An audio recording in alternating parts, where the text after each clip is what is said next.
शिवसेना ठाकरे गटाकडून महारमध्ये रामरक्षा महाआरती आंदोलन।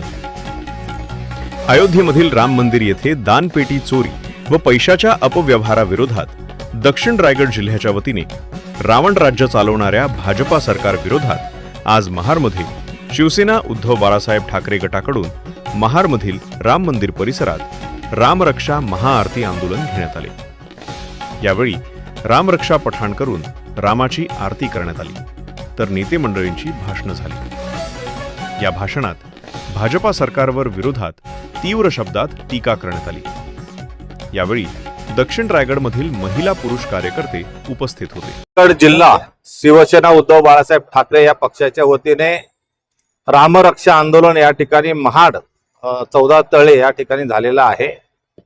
आणि ह्या रामरक्षा आंदोलन जे आहे हे आपल्या सगळ्यांना माहिती आहे की रामाच्या दानपेटीत झालेली चोरी आणि ही चोरी जी आहे, या चोरीचा जो पैसा आहे हे अनेक राज्यांमधले राज्य पाडण्यासाठी, त्या राज्यातील खासदार आमदार खरेदी करण्यासाठी हा पैसा वापरला जातो। आणि रामाला पुढे करून हे जे रावण राज्य चालवत आहेत, ह्या रावण राज्याच्या विरोधामध्ये शिवसेना उद्धव बाळासाहेब ठाकरेचा ह्या महाराष्ट्रातील प्रत्येक शिवसैनिक हा रस्त्यावरती उतरलेला आहे। आणि हे आंदोलन जे आहे हे प्रत्येक घरापर्यंत घेऊन जाण्याची तयारी आता सुरू झालेली आहे।